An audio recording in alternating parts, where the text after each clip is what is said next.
ಜಲಮಂಡಳಿಗೆ ಸಂಬಂಧಪಟ್ಟಂತ ಬ್ರಹ್ಮಾಂಡ ಭ್ರಷ್ಟಾಚಾರವನ್ನ guarantee news ನಿಮ್ಮ ಮುಂದೆ ಬಟಾಬಯಲು ಮಾಡ್ತಾ ಇದೆ. ಒಂದು ಮನೆಗೆ ನೀವು ಕಾವೇರಿ ನೀರಿನ ಕನೆಕ್ಷನ್ ಅನ್ನ ಪಡೆದುಕೊಳ್ತೀರಿ ಅಂತ ಆದ್ರೆ ಅಧಿಕಾರಿಗಳಿಗೆ ಲಂಚ ಕೊಡಲೇಬೇಕು ಅಂತೆ. ಹಾಗಾದ್ರೆ ಸಾಮಾನ್ಯವಾಗಿ ನಾವು ನೀರಿನ ಕನೆಕ್ಷನ್ ಪಡೆದುಕೊಳ್ಳೋದಕ್ಕೆ ಕೊಡುವಂತ ದುಡ್ಡೆಷ್ಟು? ಈಗ ಲಂಚದ ರೀತಿಯಲ್ಲಿ ಅಧಿಕಾರಿಗಳು ಡಿಮ್ಯಾಂಡ್ ಮಾಡ್ತಾ ಇರುವಂತ ಹಣ ಎಷ್ಟು? ಆ ಕುರಿತ ಮಾಹಿತಿಯನ್ನ ಗ್ಯಾರಂಟಿ ನ್ಯೂಸ್ ನಿಮ್ಮ ಮುಂದೆ ಇಡ್ತಾ ಹೋಗುತ್ತೆ. ಅದಕ್ಕೆ ಹೇಳಿರೋದು ಇದು BWSSPಗೆ ಸಂಬಂಧಪಟ್ಟಂತಹ ಬ್ರಹ್ಮಾಂಡ ಭ್ರಷ್ಟಾಚಾರ ಅಂತ.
ಇದು ಬೆಂಗಳೂರಿನ ಬಹುದೊಡ್ಡ ಭ್ರಷ್ಟಾಚಾರದ ಸುದ್ದಿ. ಬೆಂಗಳೂರಿನಲ್ಲಿ ವಾಸ ಮಾಡ್ತಾ ಇರುವಂತಹ ಜನ ಅಲರ್ಟ್ ಆಗಿ, ನೀರಿನ ಸಂಪರ್ಕ ಬೇಕು ಅಂದ್ರೆ ಲಕ್ಷ ಕೊಡ್ಲೇಬೇಕು. ಕೇಳಿದಷ್ಟು ಕೊಡದೆ ಹೋದ್ರೆ ನೀರಿನ ಕನೆಕ್ಷನ್ನೇ ನಿಮಗೆ ಸಿಗೋದಿಲ್ಲ. ಕಾವೇರಿ ಸಂಪರ್ಕ ಇಲ್ಲ ಅಂದ್ರೂ ಕೂಡ ಹಣ ಕೊಡ್ಲೇಬೇಕಂತೆ. ನೀರಿನ ಸಂಪರ್ಕದ ಹೆಸರಲ್ಲಿ ಕೇಳ್ತಿದ್ದಾರೆ ಲಕ್ಷ ಹಣ. BWSSPಯಲ್ಲಿ ಕೆಲಸ ಮಾಡ್ತಾ ಇರುವಂತಹ ಅಧಿಕಾರಿಗಳು. ಜಲಮಂಡಳಿಯಲ್ಲಿ ನಡೀತಾ ಇದೆ ಬಹುದೊಡ್ಡ ಹಗರಣ. ಹಾಗಾದ್ರೆ ಯಾವ ರೀತಿ ಹಗರಣ ಮಾಡ್ತಿದ್ದಾರೆ ಅಧಿಕಾರಿಗಳು? ಎಷ್ಟು ದುಡ್ಡಿಗೆ ಬೇಡಿಕೆ ಇಡ್ತಿದ್ದಾರೆ ಲಂಚದ ರೂಪದಲ್ಲಿ? ಒಂದು ಮನೆಯನ್ನ ನೀವು ನಿಯಮದ ಪ್ರಕಾರ ಕಟ್ಟಿದ್ದೀರಿ ಅಂತ ಅಂದ್ರೆ ಸಹಜವಾಗಿ 10 ರಿಂದ 15 ಸಾವಿರ ಆಗುತ್ತಪ್ಪ ಒಂದು ನೀರಿನ ಕನೆಕ್ಷನ್ ತಗೊಳಕ್ಕೆ. ಬಟ್ ಇಲ್ಲಿ ಲಕ್ಷ ಹಣ ಕೊಡಬೇಕಂತೆ ಒಂದು ನೀರಿನ ಕನೆಕ್ಷನ್ ಪಡೆದುಕೊಳ್ಳೋದಕ್ಕೆ.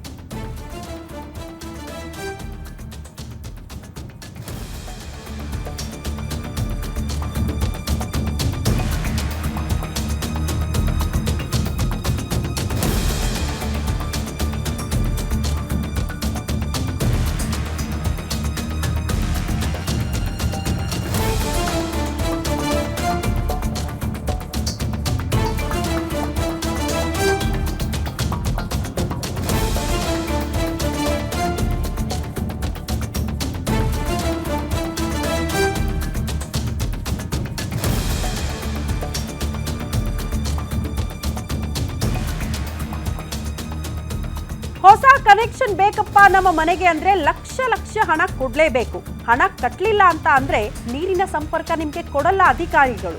ದೊಡ್ಡ ಬಿದ್ರಿಕಲ್ಲು ಗ್ರಾಮದಲ್ಲಿ ಇಂಥ ಘಟನೆ ನಡೆದು ಹೋಗಿದೆ. ನಿಯಮದ ಪ್ರಕಾರ ಮನೆ ಕಟ್ಟಿದ್ದೀವಿ ಸರ್, ನಮಗೆ ಕಾವೇರಿ ನೀರಿನ ಕನೆಕ್ಷನ್ ಬೇಕು ಅಂತ ಅರ್ಜಿ ಸಲ್ಲಿಕೆ ಮಾಡಿದ್ರೆ ಲಕ್ಷ ದುಡ್ಡು ಕೊಟ್ರೆ ಮಾತ್ರ ನಿಮ್ಗೆ ಕಾವೇರಿ ನೀರಿನ ಕನೆಕ್ಷನ್ ಕೊಡ್ತೀವಿ ಅಂತ ಅಧಿಕಾರಿಗಳು ಹೇಳ್ತಿದ್ದಾರೆ. ಹಾಗಾದ್ರೆ ಲಕ್ಷ ಯಾಕೆ ಕೊಡಬೇಕು? ಸಾಮಾನ್ಯವಾಗಿ ಒಂದು ಮನೆಯನ್ನ ನಿಯಮದ ಪ್ರಕಾರ ಕಟ್ಟಿದ್ದೀರಿ, ನೀವು ಕಾವೇರಿ ನೀರನ್ನ ಪಡೆದುಕೊಳ್ಳೋದಕ್ಕೆ ಅರ್ಹರು ಅಂತ ಆದ್ರೆ ಖರ್ಚು ಮಾಡಬೇಕಾಗಿರೋ ದುಡ್ಡು ಎಷ್ಟು ಗೊತ್ತಾ? ಜಸ್ಟ್ ನೀವು ಒಂದು ಅರ್ಜಿಯನ್ನ ಸಲ್ಲಿಕೆ ಮಾಡಬೇಕು. ಅದರ ಶುಲ್ಕ ಅಂತ ಬರೋದು 100 ರಿಂದ 200 ರೂಪಾಯಿ ಅಷ್ಟೇ. ಸರ್ವೆ ಮಾಡಕ್ಕಂತ ಬರ್ತಾರೆ, ಪ್ರೊಸೆಸಿಂಗ್ ಫೀ ಅಂತ ಇರುತ್ತೆ. ಅಲ್ಲಿ ನೀವು ಗಮನಿಸಿದ್ರೆ 500 ರಿಂದ 1000 ರೂಪಾಯಿ ಆಗುತ್ತೆ. ಜೊತೆಗೆ ಸೆಕ್ಯೂರಿಟಿ ಡೆಪಾಸಿಟ್ ಅನ್ನ ಕೂಡ ನಾವು ಇಡಬೇಕಾಗುತ್ತೆ. ಅಲ್ಲಿ 2000 ರಿಂದ 5000 ರೂಪಾಯಿ ಅಂತ ಸೆಕ್ಯೂರಿಟಿ ಡೆಪಾಸಿಟ್ ಅಂತ ನಾವು ಕನ್ಸಿಡರ್ ಮಾಡಿದ್ರು ಕೂಡ ಅದರ ಜೊತೆಗೆ ಮೀಟರ್ ಶುಲ್ಕ ಅಂತ ಇರುತ್ತೆ 1000 ರೂಪಾಯಿಂದ 2000 ಅಷ್ಟೇ. ಪೈಪ್ ಸಂಪರ್ಕ ಶುಲ್ಕ ಅಂತ ಪಡೆದುಕೊಳ್ತಾರೆ 3000 ರೂಪಾಯಿಂದ ಗರಿಷ್ಠ 10,000 ತನಕ ಇರುತ್ತೆ. ಒಟ್ಟು ಸರಾಸರಿ ವೆಚ್ಚ ಈಗ ಅರ್ಜಿ ಶುಲ್ಕದಿಂದ ಹಿಡ್ಕೊಂಡು ನಿಮಗೆ ಕಾವೇರಿ ನೀರಿನ ಕನೆಕ್ಷನ್ ಅನ್ನ ಇಂಪ್ಲಿಮೆಂಟ್ ಮಾಡೋ ಹೊತ್ತಿಗೆ ನೀವು ಎಷ್ಟು ಖರ್ಚು ಮಾಡಿರ್ತೀರಿ ಗೊತ್ತಾ? ಅಂದಾಜು ನಿಯಮದ ಪ್ರಕಾರ ಹೋದ್ರೆ 10 ರಿಂದ 15 ಸಾವಿರದಲ್ಲಿ ನಿಮ್ಮ ಮನೆಗೆ ಕಾವೇರಿ ನೀರಿನ ಕನೆಕ್ಷನ್ ಆಗಬೇಕು. ಆದರೆ ಈಗ BWSSP ಅಧಿಕಾರಿಗಳು ಏನು ಮಾಡ್ತಿದ್ದಾರೆ ಗೊತ್ತಾ?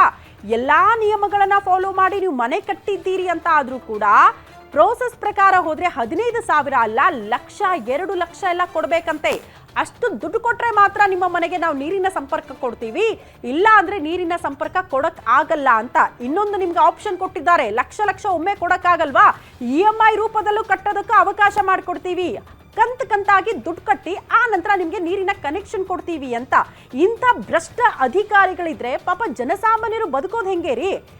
ಎಲ್ಲಾ ನಿಯಮಗಳನ್ನು ಅನುಸರಿಸಿ ನೀವು ಮನೆ ಕಟ್ಟಿದ್ದೀರಿ ಅಂತ ಆದ್ರೂ ಕೂಡ ನೀರಿನ ಕನೆಕ್ಷನ್ ಪಡೆದುಕೊಳ್ಳೋದಕ್ಕೆ ಇಷ್ಟೆಲ್ಲ ದುಡ್ಡು ಕೊಡಬೇಕು ಅಂತ ಆದ್ರೆ ಬದುಕು ನಡೆಸೋದು ಹೆಂಗೆ? ಜನಸಾಮಾನ್ಯರು ಇದನ್ನ ಪ್ರಶ್ನೆ ಮಾಡ್ತಾರೆ.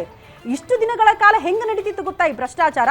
ಅನಧಿಕೃತವಾಗಿ ಮನೆ ಕಟ್ಟಿ ಯಾವುದೇ ನಿಯಮಗಳನ್ನ ಫಾಲೋ ಮಾಡದೆ, ಯಾವ ಅನುಮತಿಯನ್ನ ಪಡೆದುಕೊಳ್ಳದೆ ಮನೆ ಕಟ್ಟಿರ್ತಾರಲ್ಲ, ಇಲ್ಲಿಗಲ್ ಆಗಿ ಕನೆಕ್ಷನ್ ಕೊಡ್ತಾರೆ. ಇಲ್ಲಿಗಲ್ ಆಗಿ ಕನೆಕ್ಷನ್ ಕೊಡೋಕೆ ನೀವು ಲಕ್ಷ ಹಣ ಪಡೆದುಕೊಳ್ತಾ ಇದ್ರು. ಬಟ್ ಈಗ ನಿಯಮದ ಪ್ರಕಾರ ಮನೆ ಕಟ್ಟಿದ್ರು ಕೂಡ ಲಕ್ಷ ಹಣ ಕೊಡಬೇಕು ಅಂದ್ರೆ ಏನು ಮಾಡಬೇಕು ಅಂತ ಜನಸಾಮಾನ್ಯರು ಪ್ರಶ್ನೆ ಮಾಡ್ತಿದ್ದಾರೆ.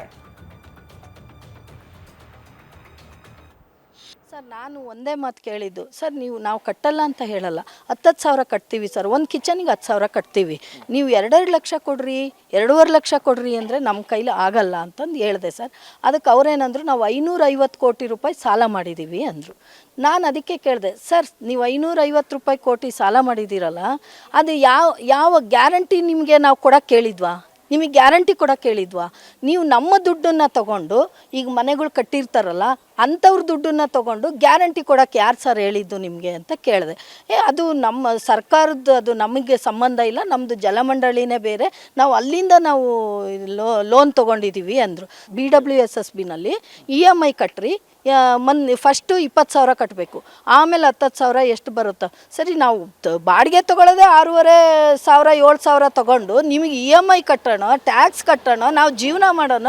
ಇವ್ರು ನೀರೇ ಬೇಡ ನಮಗೆ, ಸ್ಯಾನಿಟರಿಗೆ ಇಷ್ಟು ಅಂತ ಫಿಕ್ಸ್ ಮಾಡಿರಿ, ನಾವು ಬೇಡ ಅನ್ನಲ್ಲ. ಇಷ್ಟು ಅಂತ ನೀವು ಕಾವೇರಿದು ಅದು ಕ್ಲಬ್ ಮಾಡ್ತಿದ್ದೀರಾ, ಸಪ್ರೇಟ್ ಮಾಡಿ ಇಷ್ಟು ಅಂತ ಫಿಕ್ಸ್ ಮಾಡಿರಿ, ನಾವು ಕಟ್ತೀವಿ. ಅದನ್ನು ಬಿಟ್ಬಿಟ್ಟು ನೀವು ಲಕ್ಷಾಂತರ ರೂಪಾಯಿ ಹಾಕಿದ್ರೆ ನಮ್ಮ ಕೈಲಿ ಕಟ್ಟೋಕ್ಕಾಗಲ್ಲ ಅಂತ ನಾವು ಹೇಳಿ ಏನು ಕಟ್ ಮಾಡ್ತೀರಾ?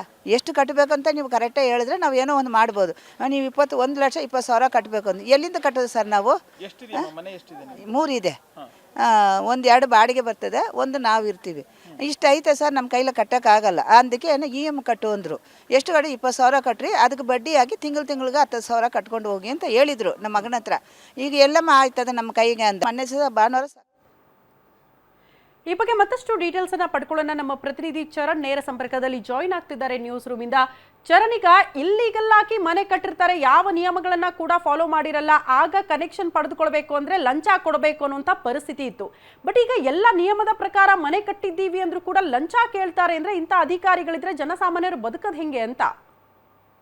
ಎಸ್ ಶ್ರುತಿ, ಪ್ರಮುಖವಾಗಿ ಅಕ್ರಮವಾಗಿ ಮನೆಗಳನ್ನು ಕಟ್ಟಿಕೊಂಡು ಅಕ್ರಮವಾಗಿ ಜಲಮಂಡಳಿಯಿಂದ ನೀರಿನ ಸಂಪರ್ಕವನ್ನು ಪಡೆದುಕೊಂಡಂಥವರ ಜೊತೆ ಈ ರೀತಿಯಾಗಿ ಅಧಿಕಾರಿಗಳು ಈ ಹಿಂದೆ ಒಂದಿಷ್ಟು ಹೋಗಿ ಲಂಚವನ್ನು ಇಸ್ಕೊಳ್ಳುವಂಥದ್ದು ಮತ್ತು ಅನಧಿಕೃತವಾಗಿ ತಾವೇ ತಮ್ಮ ಕೈಯಾರೆ ಹೋಗಿ ಕನೆಕ್ಷನ್ ಕೊಡುವಂಥ ಕೆಲಸವನ್ನು ಮಾಡ್ತಾ ಇದ್ರು. ಆದರೆ ಸದ್ಯ ಇದೀಗ MR ಲೇಔಟ್ ನಿವಾಸಿಗಳಿಗೆ ಅಲ್ಲಿನ ಅಧಿಕಾರಿಗಳ ಒಂದಿಷ್ಟು ಕರ್ಮಕಾಂಡಗಳೇ ತಲೆನೋವಾಗಿ ಪರಿಣಮಿಸಿರುವಂಥದ್ದು. ಪ್ರಮುಖವಾಗಿ ಏನು ಜಲಮಂಡಳಿ ಅಧಿಕಾರಿಗಳೇನಿದ್ದಾರೆ, EE ಏನಿದ್ದಾರೆ, ಅವರ ಮೇಲೆ ಗಂಭೀರ ಆರೋಪ ಕೇಳಿ ಬರ್ತಾ ಇದೆ.